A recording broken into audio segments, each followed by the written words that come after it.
Hello दोस्तों। स्वागत है आपका आपके अपने यूट्यूब चैनल स्टडी विथ एजे में। इसमें आज की वीडियो में मैं आपके लिए लेकर के आया हूँ आपकी एड ग्रेड अभ्यास पुस्तिका, जो आपकी गणित विषय की है बच्चों, और कक्षा 7वीं के बच्चों के लिए आई हुई नई वर्कबुक है। और आपकी हिंदी, अंग्रेजी, विज्ञान, सामाजिक विज्ञान, संस्कृत सारी वर्कबुक चैनल पे मैंने करवा दिया है। तो चैनल को सब्सक्राइब करके उन वर्कबुक को देखें, पढ़ें और समझें कि किस प्रकार से सारी चीज़ें मैंने उसमें आपको बताई है। आज की इस वीडियो में हम देखेंगे दोस्तों अध्याय 6 त्रिभुज और उसके गुण। इसके बारे में जानेंगे, इसके प्रश्नों के उत्तरों को हल करेंगे, कैसे आपको इसके क्वेश्चन हल करना है, इसके प्रश्नों को हल कैसे करना है, सारी चीज़ें इसमें हम देखेंगे। और दोस्तों चैनल को ध्यान से सब्सक्राइब कर लेना। आपके सारे विषय के इस परीक्षा के समय सारे विषय के आईएमपी प्रश्नों के वीडियोस इस चैनल पर डलते रहते हैं, जो आपको समय पर मिल जाएं, तो उन्हें भी देखने के लिए आप चैनल सब्सक्राइब कर लेना, ताकि समय पर आपको सारी चीज़ें मिल सके। आइए देखते हैं। सबसे पहले इसमें प्रश्न है कि इसमें विकल्प है, विकल्पों में सही उत्तर चुनकर आपको लिखना है बच्चों। और सबसे पहला प्रश्न इसमें दिया है कि 3 रेखाखंडों से बनी एक बंद सरल आकृति को क्या कहते हैं।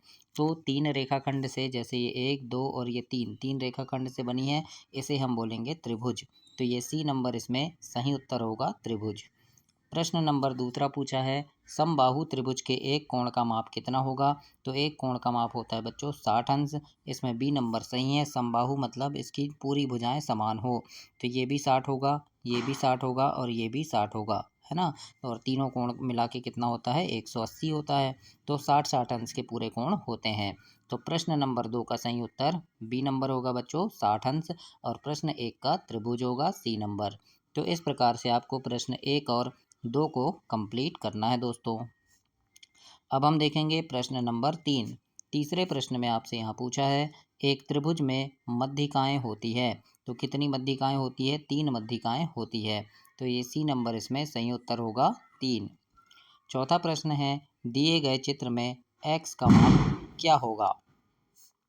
मतलब ये जो x है इसका मान पूछा है कि क्या होगा। तो दोस्तों देखो, ये कितना है, 90 अंश है, ये 90 अंश है। अब x का मान पूछा है तो x का मान होगा इसमें 30 अंश। कैसे होगा, तो देखो ये 90 हो गया, ये 30 हो गया, तो ये क्या हो जाएगा, 30, 2x लिखा है मतलब 30 दूनी 60 होगा ये, है ना। तो क्योंकि तीनों मिला के कितने होते हैं, 180। अब आप जोड़ लो तीनों को, है ना, कितना होता है, 180 होगा। तो इसलिए इसका मान कितना होगा, ए नंबर होगा, 30 अंश। तो इस प्रकार से आपको प्रश्न 4 को हल करना है। पांचवा प्रश्न देखेंगे। इसमें लिखा है, नीचे दिए गए त्रिभुज में x और y का मान क्रमशः कितना होगा। तो ये देखो, ये 50 हो गया बच्चों। अब ये x और y कितना होगा ये पूछा है ना। तो देखो ज़्यादा कौन है इसमें, यानी 60-70 होगा, 50-70 होगा, क्या होगा। तो दोस्तों x का मान इसमें 70 होगा, क्योंकि x जो है थोड़ा बड़ा है ना, y से बड़ा है, तो इसमें 70 होगा। और x 70 होगा और y 60 होगा, है ना। क्योंकि ये बाह्य कोण जो है 120 अंश है, याद रखना। क्यों y का मान 60 क्यों होगा, क्योंकि बाह्य कोण जो है ये 120 है, और जो अंदर का कोण होता है वो बाह्य कोण का आधा होता है। तो 120 का आधा क्या होगा, ये 60 हो गया। तो 50 और 60 110 हो गए। अब बचा क्या, 70। तो ये हो जाएगा 70। तो इसलिए हमारा सही उत्तर होगा सी नंबर, 70 और 60। तो ऐसे आपको हल करना है प्रश्न नंबर 5 तक दोस्तों। और दोस्तों अब हम आगे देखेंगे, नीचे दिए गए प्रश्नों को हल कीजिए, है ना। तो प्रश्न नंबर 6वां इसमें आपसे पूछा है कि आकृति में x का मान बताइए। तो ये r है, ये p और ये q दिया है आपको 60 अंश। q कितना दिया है, 60 अंश दे दिया है ना। p कितना है, ये 90 अंश है। अब आपको बोला है x का मान बताने। p 90 अंश क्यों है, क्योंकि जो ये समकोण है और समकोण 90 अंश का होता है। अब बोला है आपको x का मान बताने, तो लिखेंगे हम, त्रिभुज के तीनों कोणों का योग 180 होता है। तो कोण P, कोण Q और कोण R, ये कितना होगा, 180 होगा।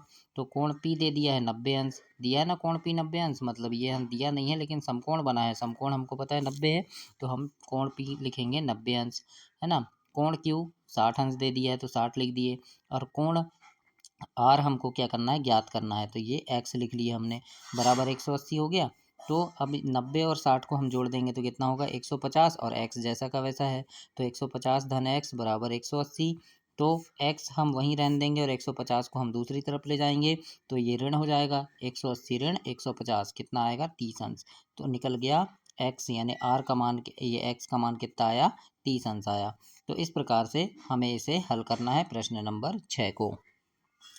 अब हम देखेंगे प्रश्न नंबर 7वां। और दोस्तों, आपकी तिमाही, छमाही और वार्षिक परीक्षा के समय चैनल पे मैं काफ़ी सारे वीडियोस लेकर के आता हूं, जिसमें आपकी परीक्षा में आने वाले महत्वपूर्ण प्रश्न होते हैं, जिन्हें पढ़ कर के आप परीक्षा में काफ़ी अच्छे नंबर ला सकते हैं। तो उन सभी प्रश्नों को देखने के लिए चैनल को ध्यान से सब्सक्राइब कीजिएगा, ताकि सही समय पर आपको सारी चीज़ें मिल सके बच्चों, और उन्हें पढ़ कर के आप परीक्षा में काफ़ी अच्छे नंबर ला सकें। तो उन सभी प्रश्नों को देखने के लिए चैनल को ध्यान से सब्सक्राइब कर लीजिएगा। आइए देखते हैं प्रश्न नंबर 7वां है, और इसमें बोला है आकृति में x का मान आपको ज्ञात करना है। ये 25 अंश है, ये 35 है। अब आपको ये x ज्ञात करना है कि ये कितना होगा। तो लिखेंगे हम कि बाह्य कोण सम्मुख अंतः कोणों का योग होता है ना। मतलब जैसे ये 25 है और ये 35, तो इन दोनों को जोड़ेंगे तो ये बाह्य कोण का मान हमको पता चलेगा। तो बाह्य कोण का सूत्र क्या है, सम्मुख अंतः कोणों का योग। सम्मुख यानी आमने सामने, तो इसके सामने ये है। तो x ज्ञात करना है, तो x बराबर क्या हो जाएगा 25 और 35, यानी दोनों को जोड़ेंगे तो दोनों को जोड़ने पर कितना आता है 60। तो x बराबर क्या आएगा 60 अंश, यही हमारा उत्तर होगा। तो इस प्रकार से आपको प्रश्न 7 को हल करना है दोस्तों। अब इसमें देखेंगे प्रश्न नंबर 8वां है, त्रिभुज ए बी सी की सभी भुजाएं एवं शीर्ष हमें लिखना है। तो त्रिभुज ये ए है, ये बी और ये सी, तो इसकी भुजा और शीर्ष हमें लिखना है। तो देखो भुजा क्या हो गई, भुजा इसकी एक ए बी हो गई है ना, दूसरी भुजा इसकी बी सी हो गई, और तीसरी भुजा हो गई सी ए, या फिर ए सी भी बोल सकते हैं। शीर्ष, शीर्ष यानी होता है कोण है, तो एक शीर्ष ए हो गया तो शीर्ष ए लिखे, फिर दूसरा शीर्ष बी है तो शीर्ष बी लिखे, और तीसरा सी है तो शीर्ष सी लिखे। तो इस प्रकार से प्रश्न 8 में त्रिभुज ए बी सी की सभी भुजाएं एवं शीर्ष आपको लिखना है दोस्तों, और ऐसे कंप्लीट करना है। अब आगे देखेंगे प्रश्न नंबर 9 है, किसी त्रिभुज में शीर्ष लंब की आकृति बनाकर प्रदर्शित कीजिए। तो एक त्रिभुज हमें ऐसा बना लेना है ये, और शीर्ष लंब यानी ये ऊपर से पूरा बीच में ये लंब है ना, ये जो मैंने एक लाइन खींचा है इसे बोलते हैं हम लंब, है ना। तो यहाँ क्या बनेगा 90 अंश बनेगा। तो इस प्रकार से एक आकृति आपको प्रश्न नंबर 9 में बनाना है, और ऐसे इसे कंप्लीट करना है। इसके बाद हम देखेंगे प्रश्न 10वां, और 10वें प्रश्न में पूछा है कि एक त्रिभुज का एक कोण 60 अंश है तथा शेष दोनों कोण बराबर हैं। तो बराबर कोण में प्रत्येक की माप हमें ज्ञात करना है। तो हम लिखेंगे कि माना बराबर कोण की माप है x, क्या है x है। तो दो कोण होंगे बराबर है ना, तो x और x अंश हमने लिख लिया, और एक कोण दिया है 60 अंश तो ये लिख लिया, और तीनों कोण की माप क्या होती है 180 होती है, तो ये हमने लिखा 180 अंश। अब देखो x और x कितने हो गए 2x हो गए, और 60 जैसा का वैसा, तो 2x धन 60 बराबर 180। तो 2x बराबर क्या होगा 60 को हम 180 के साथ दूसरी तरफ ले जाएंगे तो ऋण लगेगा, मतलब घट जाएगा। तो 180 में हम 60 घटाए तो कितना आया 2x बराबर 120 अंश आ गया, है ना।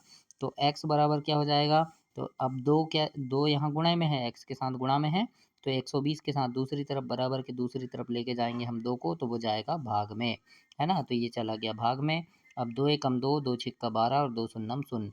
तो x बराबर क्या निकला दोस्तों, x बराबर निकला बच्चों 60 अंश, है ना। तो यही हमें ज्ञात करना था x बराबर। तो दो x कितने x हैं, दो x हैं, तो एक x 60 हो गया, दूसरा x 60 हो गया, और तीसरा 60 अंश तो दिया ही है। तीनों को जोड़ोगे तो 180 आता है ना। तो इस प्रकार से आप इसे कंप्लीट करेंगे। तो ऐसे आपको लिखना है अपनी वर्कबुक में। अब हम देखते हैं किसी त्रिभुज के तीनों कोण, प्रश्न नंबर 11 है, किसी त्रिभुज के तीनों कोण 3:2:1 का है, त्रिभुज के तीनों कोण ज्ञात करना है। तो लिखेंगे माना कोण 3x 2x और x है ना। 3 अनुपात है 2 अनुपात और 1 अनुपात, तो 3 अनुपात को 3x, 2 अनुपात को 2x और 1 अनुपात को x मान लिए हमने, और तीनों का योग होता है 180 अंश। कितना होता है 180 अंश होता है। तो 3x धन 2x धन x बराबर हमने 180 लिखा। अब तीनों को जोड़ेंगे तो होगा 6x बराबर 180, तो x बराबर 180/6 हो जाएगा। तो काट देंगे 6 एकम 6, 6 तिया 18 और शून्य बचा है तो शून्य, यानी x बराबर कितना आया 30 अंश आया। अब तीनों कोण क्या होगा, पहला कोण तो x बराबर 30 हो गया, दूसरा कोण क्या था 2x था, मतलब 30 गुणा 2 यानी 60 अंश हो गया। तीसरा कोण था 3x मतलब 30 गुणा 3 यानी 90 अंश हो गया। तो ये निकल गए तीनों कोण। तो इस प्रकार से आपको प्रश्न 11 को हल करना है और अपनी वर्कबुक में कंप्लीट करना है। इसके बाद हम देखेंगे प्रश्न 12 और 12 प्रश्न में लिखा है कि एक त्रिभुज की भुजाओं की माप 12 सेंटीमीटर है तथा 15 सेंटीमीटर है। इसकी तीसरी भुजा की माप किन दो माप के बीच होनी चाहिए?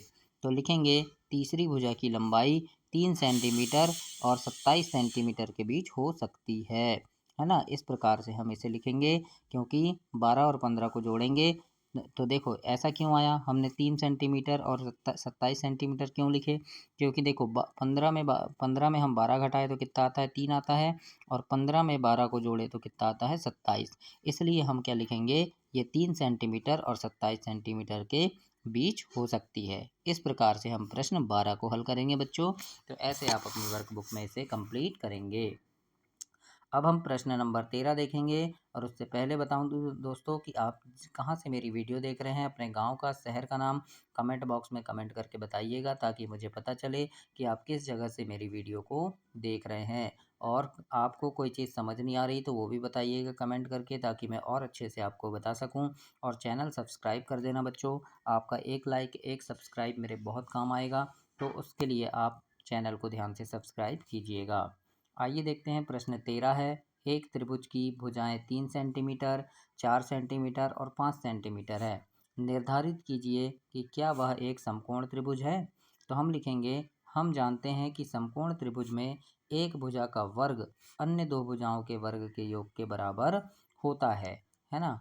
तो अब हम इसे हल करेंगे। पहला क्या था 5 यानी 5 का वर्ग, दूसरा था 4 यानी 4 का वर्ग, और 3 का वर्ग, ये हो गया। तो देखो 5 का वर्ग होता है 25 है ना, और 4 का वर्ग 16 और 3 का वर्ग 9। अब इन दोनों बराबर आना चाहिए दोनों तरफ। तो देखो 25 तो है इधर, 16 और 9 को जोड़ने में 25 आया, हाँ दोनों तरफ आ गया। तो इसलिए हम लिखेंगे कि अतः समकोण त्रिभुज है ना। ये क्या है, एक समकोण त्रिभुज है। तो ऐसे आप प्रश्न 13 में हल करेंगे। अब देखते हैं प्रश्न नंबर 14, और इसमें आपसे पूछा है बच्चों कि एक पेड़ भूमि से 5 मीटर की ऊंचाई पर टूट जाता है। यानी ये पेड़ है, लेकिन ये 5 मीटर ऊंचाई से यहाँ से टूट गया, एवं उसका ऊपरी सिरा भूमि को उसके आधार से 12 मीटर दूरी पर छूता है। पेड़ की पूरी ऊंचाई ज्ञात कीजिए। मतलब ये जो ऊपरी सिरा है ये यहाँ से कितना है, पूरा 12 है, लेकिन ये 5 मीटर में टूट गया। अब हमें ज्ञात करना है कि कितना होगा। लिखते हैं हम, माना ऊंचाई x मीटर है, कितनी है, x मीटर है। तो अब क्या हो जाएगा, x वर्ग बराबर 5 वर्ग धन 12 का वर्ग, है ना। क्यों, क्योंकि ये सूत्र है ना। यानी जो भी है x है उसका वर्ग हो जाएगा, फिर जो 5 दिया है 5 मीटर, तो यानी ऊंचाई का भी वर्ग होगा, है ना, और जो आधार से ऊंचाई दिया है इसका भी वर्ग होगा। तो इसलिए हमने x वर्ग लिखा, 5 वर्ग लिखा और 12 वर्ग लिखा। अब x वर्ग जैसा का वैसा रहेगा, 5 का वर्ग 25 हो जाता है, 5 का वर्ग मतलब 5 गुणा 5 25 हो गया, और 12 का वर्ग मतलब 12 गुणा 12 144 हो गया। अब इन दोनों को हम जोड़ देंगे तो x वर्ग बराबर 169 आ गया। अब x से वर्ग हटा दिए, मतलब यहाँ x आ गया, तो वर्ग कहाँ चला गया, ये वर्गमूल में चला गया। वर्गमूल मतलब होता है कि कितने में कितने का गुणा करें तो 169 आएगा। तो 13 का वर्ग होता है 169, मतलब 13 गुणा 13 करेंगे तो 169 आएगा। इसलिए x बराबर हम लिखेंगे 13 मीटर। तो ये हमारा आंसर होगा 13 मीटर। तो इस प्रकार से आपको प्रश्न नंबर 14 को हल करना है दोस्तों, और अपनी वर्कबुक में ऐसे लिखना है। अब पेड़ की कुल लंबाई लिखेंगे तो 13 और 5 थी, तो कुल लंबाई हो जाएगी इसकी 18, है ना। 5 मीटर ये हो गया और 13 मीटर ये हो गया, दोनों मिला के कितना हो गया 18 मीटर। तो इस प्रकार से आपको ऐसे लिखना है। आगे देखेंगे प्रश्न नंबर 15 है। इसमें पूछा है, आकृति खींचकर पुष्टि कीजिए कि एक त्रिभुज में एक शीर्ष लंब एवं मध्य का एक ही रेखाखंड हो सकता है। तो देखो हाँ होता है, क्योंकि एक समद्विबाहु त्रिभुज में शीर्ष लंब और मध्य का एक ही रेखाखंड होता है। मतलब ये एक त्रिभुज है और हमने ये शीर्ष लंब लिया, है ना, ये शीर्ष लंब खींचा, मध्य का मतलब ये दो भागों में बराबर विभाजित कर रही है, तो कर रही है, इसलिए हमने यहाँ लिखा हाँ। तो इस प्रकार से आप प्रश्न 15 को हल करेंगे बच्चों। तो ऐसे आपको अपनी वर्कबुक में हल करना है, और यह आपका अध्याय 6 समाप्त हुआ। अगली वीडियो में हम अध्याय 7 देखेंगे। तब तक के लिए आप चैनल को सब्सक्राइब करें, वीडियो को लाइक करें और अपने दोस्तों तक भी इसे शेयर करें। धन्यवाद बच्चों।